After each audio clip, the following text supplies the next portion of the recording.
السلام عليكم ورحمة الله وبركاته. أهلا بيكم معايا فيديو جديد من وي. فيديو النهاردة إن شاء الله هيكون بناء على طلباتكم، وخصوصا البنات المبتدئات اللي طلبوا إن أنا أعيد معاكم شرح الوحدة دي. زي ما احنا شايفينها وحدة جميلة جدا وسهلة وبسيطة في نفس الوقت. نقدر نكون منها بطانية بيبي أو مفرش للسرير أو كمان شال مستطيل أو شنطة. أتمنى تكون سهلة وبسيطة عليكم وكمان تنول أعجابكم. فضلا ليس أمرا، ما تنسوش إذا عجبكم الفيديو تدعموني بلايك وشير وسبسكرايب، مع شرح طبعا طريقة التشبيك باستخدام غرزة الحشو. شرحنا مع بعض قبل كده الخيط والإبرة وغرزة المنزلقة وغرزة الحشو وأكتر من طريقة تشبيك، لكن هنعيد مع بعض النهاردة طريقة التشبيك بغرزة الحشو. بسم الله الرحمن الرحيم. طبعا الوحدات ممكن تشتغليها بلونين او بثلاثة او باكتر، يعني تقدري تشتغلي حتى كمان ببقايا الخيوط، بس على شرط ان بقايا الخيوط اللي معاكي تسمح بانك تكوني الثلاث سطور الاولى من الوحدات بتاعتك، وبعد كده السطرين اللي في الاخر بتبتدي تشتغليهم بلون واحد موحد ليكون للمفرش كله بطريقة سهلة جدا وبسيطة. وبعد كده بنبتدي نشبك باللون اللي احنا طبعا بيكون عندي قاعدة المفرش. هبتدي الزهرة بتاعتي او الوردة بتاعتي بتكون في البداية بنستخدم مع بعض خيط صوف متوسط سمك مع إبرة رقم 3.5 ملم. هي إبرتي دي 3.75، لكن هي ما يعادل 3.5 ملم من الإبر السيليكون أو الإبر الألومنيوم. في البداية ببتدي أكون دائرة سحرية، وبداخل الدائرة السحرية بيكون عندي 8 غرزة حشو. بسيب مسافة بسيطة من الخيط وعلى 2 من الأصابع ابتدي ألف الخيط وارجع للخلف واجي تاني للأمام. الخيط مش بيكون جنب بعضه، الخيط بيكون عكس بعضه بشكل حرف الإكس، وارجع تاني للخلف من نفس المكان اللي أنا واقفة عنده. هلف ايدي واحده واحده تكون عندي هنا طبعا حلقتين. بنزل تحت الحلقه الاولى، اسحب الحلقه التانية من تحتها والف ايدي الناحيه التانية، وواحده واحده خرج الخيط من على ايديا، واتاكد ان انا طبعا طرفين الخيط داخل الدائره السحريه، يعني ما خرجوش معايا وانا بسحب ايديا. طرف خيط البدايه بتحافظي عليه عشان تقفلي الدائره السحريه في النهايه، اما طرف الخيط المتصل بالبقره بتبتدي ترفعيه على ايديكي عشان تشتغلي. قبل ما اشتغل داخل الدائره السحريه لازم اقفلها. ازاي بقفلها؟ بيكون عندي على الابره حلقه، بسحب الخيط واخرج منها كده بكون ارتفعت سلسله. السلسلة دي بتقوم معايا بعمل مشترك، يعني بتقوم معايا بدورين. الدور الأول قفلت الدائرة السحرية، والدور التاني هتكون هي ارتفاعها لغرزة الحشو. ابتدي بعد كده اشتغل 8 غرزة حشو داخل الدائرة. ازاي بشتغل غرزة الحشو او الغرزة الساقطة؟ بنسميها الساقطة لاني بنزل على طول اشتغل بدون ما الف الخيط على الابرة، زي النصف عمود او العمود. بيكون عندي على الابرة حلقة، بنزل داخل الفراغ اسحب الخيط واخرج معايا كده على الابرة حلقتين، بسحب الخيط واخرج منهم. بسم الله كده واحد. طيب خيط طبعا الدائرة السحرية المنتصف واسع، شد خيط البداية، ضيق المركز زي ما انت عاوز. 2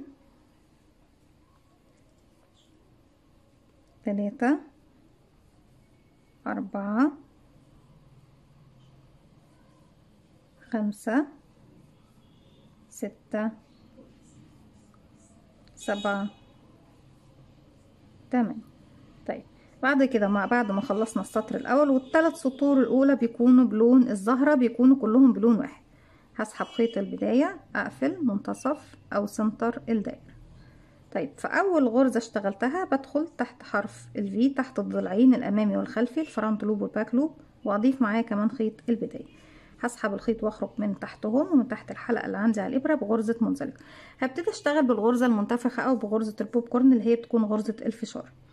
برتفع سلسلتين وهعتبرهم فقط سنادة مش اكتر، يعني مش هتكون معايا من اي عدد. 1 2 سلسلة، وزي ما قلنا انا بس محتاجة اوصل لارتفاع مقارب لغرزة العمود بلفة اللي بشتغل بيه غرزة الفشارة.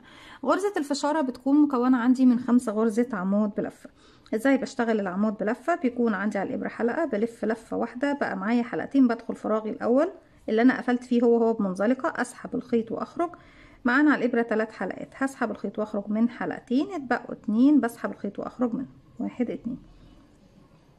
في نفس الفراغ انا كده اشتغلت عمود، بكمل كمان 4 عمود فوق نفس الفراغ كده. 2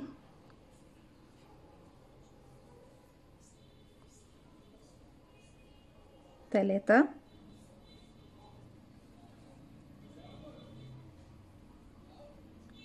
4 5.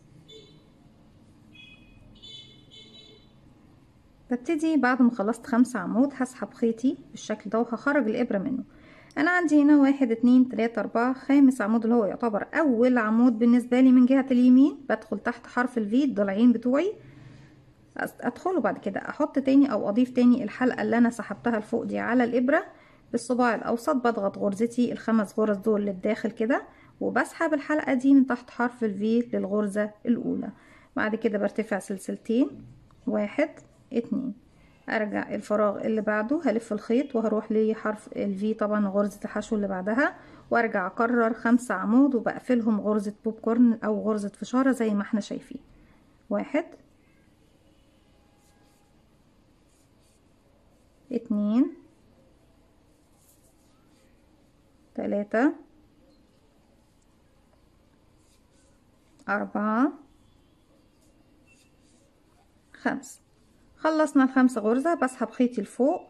لو انا طبعا قبل المكان اللي بشتغل فيه، لو في واحدة تانية يعني قبل المكان اللي بشتغل فيه اعمدة او غرز، ببتدي اعد من جهة اليسار. انا مش محتاجة اعد طبعا لاني اول غرزة واضحة عندي هنا، لكن برضك بوضح للبنات المبتدئات انك لو في غرز شغلاها قبليها ومش هتقدري تميزي العدد من اليمين، ببتدي اعد من اخر عمود، واحد اتنين تلاتة اربعة، رقم 5 بدخل تحت حرف الفي، هسحب تاني بقى وبالصباع الاوسط بضغط غرزتي بنفخها بالشكل ده. هسحب الحلقة دي من تحت حرف الفي واشتغل سلسلتين، واحد اتنين، وببتدي فوق كل غرزة من الغرز بتوعي اشتغل غرزة بوب كورن. هكمل السطر كله وارجع لكم. في نهاية السطر بعد ما خلصت واحد اتنين تلاتة اربعة خمسة ستة سبعة تمانية واخدت بعد كل غرزة سلسلتين، هبتدي اروح لاول غرزة فوق اول غرزة بدخل، ولو لسه خيط البداية معايا بخليه معايا بردك في الخلف، اقفل بغرزة منزلقة. طيب السطر اللي جاي بيكون عندي فيه تزايد فوق كل الفراغات، مش بقول الغرز لاني ما بشتغلش فوق غرز البوب كورن نفسها، لا انا بشتغل فوق السلاسل اللي بتكون بعد كل غرزة بوب كورن. وفي كل فراغ بمشي بقى بمنزلقة لغاية السلسلتين. فوق كل فراغ انكريس تزايد، يعني بشتغل 2 غرزة بوب كورن، 2 غرزة فشارة في نفس الفراغ، واحد اتنين. وزي ما قلنا مع بعض دي مجرد بس سلاسل ارتفاع، مش بعتبرها معايا من العدد. هبتدي اشتغل اول غرزة فشارة، واحد او غرزة منتفخة، اتنين، تلاتة، أربعة، خمسة. وطبعا للبنات المبتدئات احنا عندنا بالنسبة طبعا للغرز المنتفخة في الكروشيه بيكونوا 3. عندك غرزة البوب كورن اللي هي الفشارة، وعندنا غرزة الباف، وطبعا غرزة الباف من احلى واجمل الغرز اللي بنشتغل بيها بالاضافة طبعا للفشارة. وعندنا كمان غرزة الكلاستر. بيشبهوا البعض كتير لكن بيكون في اختلاف في طريقة العمل لكل واحدة فيهم. ببتدي فوق اول غرزة اشتغلتها بقفلها وسلسلتين، وكمان مرة في نفس الفراغ هو بس بتاخد بقى ايه الفشارة دي شوية، وابتدي اشتغل كمان واحدة، واحد، اتنين، تلاتة، أربعة، خمسة. خلصت غرزتك اسحبي الخيط لفوق بالشكل ده، وعند اول غرزة ادخلي واسحبي الخيط من تحت حرف الفي ليها وسلسلتين، وبروح بسيب البوب كورن وفوق السلسلتين بشتغل 2 بوب كورن، وهكذا لغاية ما اوصل لنهاية السطر.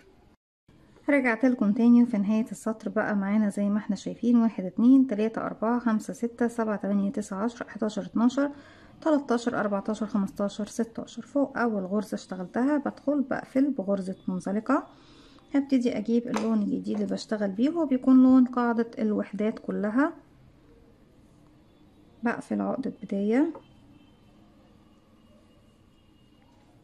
اسحب الحلقة الجديدة من تحت الحلقة الموجودة عندي على الابرة. خيط البداية الابيض والخيط اللي انا مش هشتغل بيه اللي هو الفوشيا هسحبهم الاتنين معايا ظهر الشغل. هبتدي اشتغل داخل الفراغات مش على غرز البوب كورن، بمشي بمنزلقة لغاية السلسلتين، وهبتدي اكون زاوية. الزاوية عندي هتكون مكونة من 3 عمود، التلاتة سلسلة او 2 سلسلة، 3 عمود بلفة في نفس الفراغ. بسم الله كده، واحد اتنين سلسلة. وزي ما قلنا مع بعض من البداية كنا متفقين ان السلسلتين دول مجرد سلاسل ارتفاع فقط لا غير، يعني مش محسوبين معايا من العدد. هبتدي اشتغل 3 عمود، واحد، اتنين، تلاتة، سلسلتين او 3 زي ما قلت لكم، واحد اتنين، بس انا هكتفي بسلسلتين. كمان مرة في نفس الفراغ 3 عمود، واحد، اتنين، تلاتة. كده بكون كونت الزاوية الأولى للمربع. هبتدي أسيب غرزة البوب كورن، وفي السلسلتين اللي بعديهم بشتغل 3 عمود بلفة بس مش أكتر. 1 2 3. بلف الخيط، بسيب البوبكورن فوق السلسلتين كمان 3 عمود بلفة بس. 1 2 3. بلف الخيط على الابرة، بسيب البوبكورن والفراغ رقم 3 بشتغل فيه 3 عمود بلفة بس، يعني 3 مرات بشتغل ايه، 3 فراغات بشتغل فيهم 3 عمود 3 عمود 3 عمود. اما الفراغ رقم 4 دايما بيكون فيه زاوية مكونة من 3 عمود 2 سلسلة 3 عمود بلفة. فانا كده كونت اول مجموعة الزاوية والثلاث فراغات اللي هي بعد الزاوية. طيب ارجع ابتدي اكون تاني في الفراغ اللي جاي زاوية مكونة من 3 عمود 2 سلسلة 3 عمود بلفة. مش عارفة ليه مصرة اقول لكم 3 سلسلة، عامة هي بردك صح اذا حابين تشتغلوا 3 سلسلة. كده 3 عمود 1 2 سلسلة وكمان مرة في نفس الفراغ 1 2 3. ارجع اكون 3 عمود 3 عمود 3 عمود زاوية وهكذا لغاية ما بوصل الى نهاية السطر. فراغ بيكون زاوية و3 فراغات بيكونوا ايه مش زاوية، يعني بشتغل فيهم بس 3 عمود. بكمل بقى بقية المربع السطر بتاعي وارجع لكم نكمل السطر الجديد مع بعض. رجعت لكم تاني وفي نهاية السطر بعد اخر 3 مجموعات كانوا مجرد 3 عمود بلفة فوق كل مجموعة. بدخل في اول عمود اشتغلته وبقفل بغرزة منزلقة. السطر اللي جاي بيكون شغلي كله على الاعمدة، مش بشتغل على فراغات. لكن طبعا ما ننساش ان احنا في عندنا فراغ اللي هي بيكون سلسلتين، ده بكون فوق منه زاوية مكونة من 3 عمود 2 سلسلة 3 عمود بلفة.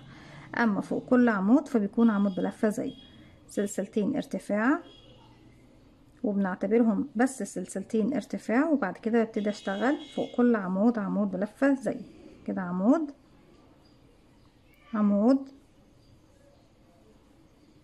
عمود. وطبعا دول كانوا 3 أعمدة الزاوية اللي عندي في السطر السابق. هنا وصلت للسلسلتين بشتغل فيهم زاوية جديدة. ممكن تشتغلي عمودين سلسلتين عمودين، او 3 عمود 3 سلسلة 3 عمود، او 3 عمود 2 سلسلة 3 عمود. يبقى كده 1 2 3 1 2 وارجع تاني في نفس الفراغ 1 2 3. بعد كده بيقابلني كل الأعمدة لغاية ما اوصل للسلسلتين. بشتغل فوق كل عمود، وشفتوا انا سحبت شوية الخيط بالشكل ده، الشغل شوية كده علشان حرف الفي الاول عمود بيكون دايما مخفي تحت السلسلتين اللي احنا بنشتغل عليهم الزاوية. عمود عمود عمود عمود عمود لغاية ما اوصل للسلسلتين بشتغل 3 عمود 2 سلسلة 3 عمود، وبكرر دوت لغاية ما اوصل لنهاية السطر. هكمل وارجع لكم نشوف طريقة التشبيك مع بعض. في نهاية السطر زي ما احنا شايفين بيكون شكل الوحدات بتاعتنا جميل جدا ومميز وشيك جدا في نفس الوقت. فأول غرزة عمود اشتغلتها بقفل بغرزة منزلقة وبسحب خيط من على الحلقة اللي عندي على الإبرة، بسيب 10-15 سنتي وابتدي أقصه بإبرة التنظيف وابتدي أنضف الخيوط بتاعتي. طيب بنبتدي نشبك بقى بعد كده بغرزة الحشو. طريقتي في غرزة الحشو ان انا بشبك على وش الشغل، بسيب مسافة بسيطة من الخيط والف حلقة على الهواء، بدخل داخل الحلقة اسحب الخيط واخرج منها، بقفل عقدة البداية.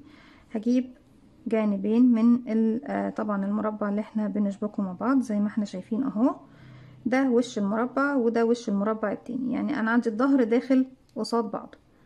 هبتدي عندي على الابرة حلقة، بدخل تحت السلسلتين من هنا وتحت السلسلتين من هنا، اسحب الخيط واخرج من تحتهم، معايا الابره حلقتين، بسحب الخيط وبخرج منه كده، بكون شغلت غرزه حشو بسرعه بدون ما ادخل اقفل بمنزلقه وارجع ارتفع سلسله واشتغل غرزه حشو، لا كده على طول مباشره.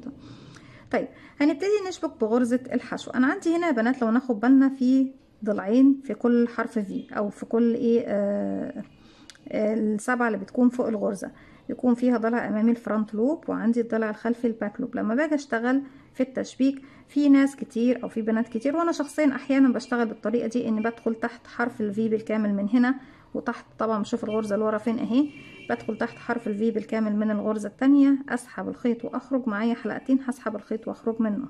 تمام، لا انا مفضلش الطريقه دي دايما، مش بحبها، بحس ان هي بتشد المربع ده وبتشد المربع ده ومش بيكون الشغل بتاعي شكله مرتاح. طيب ايه الطريقه اللي انا دايما بفضلها؟ ان انا عندي هنا حرف الفي بسيب الحلقه الاماميه مش بشتغل فيها وبروح للباك لوب الحلقة الخلفية وابتدي اشتغل فيها. ده بالنسبة للمربع اللي قصادي.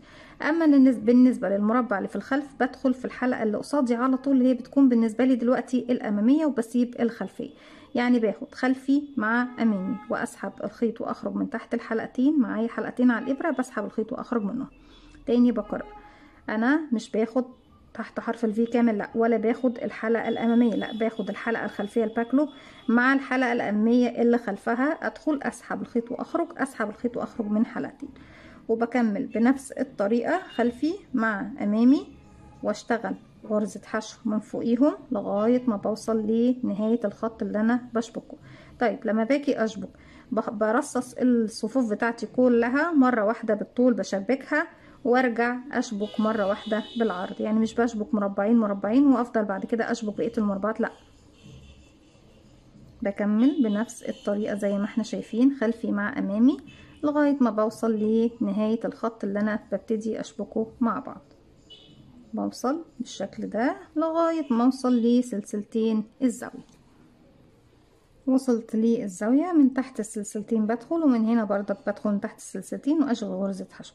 لو بكمل بقى مربعات تانية لسه جاية في الخط عندي، بشبك في الزاوية اللي جاية، الزاويتين اللي ورا بعض، بشبك غرزة حشو، بشتغل على الخط طبعا اللي هو ما بين كل وحدتين لغاية ما بوصل لنهاية الخطوط كلها، اللي هي طبعا مش بتكون يعني وحدتين بس زي كده، لا، اتنين اتنين اتنين اتنين، وبتني انا شغالة بدون ما افصل الخيط بتاعي بتاع التشبيك.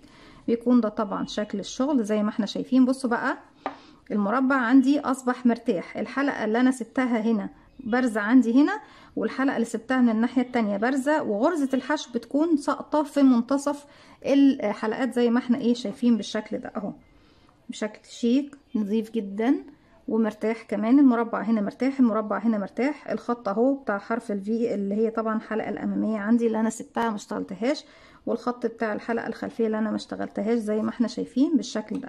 بكده بكون وصلت لنهاية حلقتي النهاردة او فيديو النهاردة او فكرتنا النهاردة. صحيح شرحتها معاكم قبل كده، لكن انتوا طلباتكم كلها على راسي من فوق ومن عينيا الاتنين. كل طبعا فيديو حابين ان احنا نعيده مع بعض، انا طبعا تحت امركم ومن عينيا الاتنين. اتمنى فيديو النهارده يكون سهل وبسيط عليكم وكمان ينول اعجابكم. فضلا ليس امرا، ما تنسوش اذا عجبكم الفيديو تدعموني بلايك وشير وسبسكرايب، واستنوني فيديو جديد من وي. تنسوش كمان تفعلوا زرار الجرس يوصلكم مني كل جديد. السلام عليكم ورحمة الله وبركاته.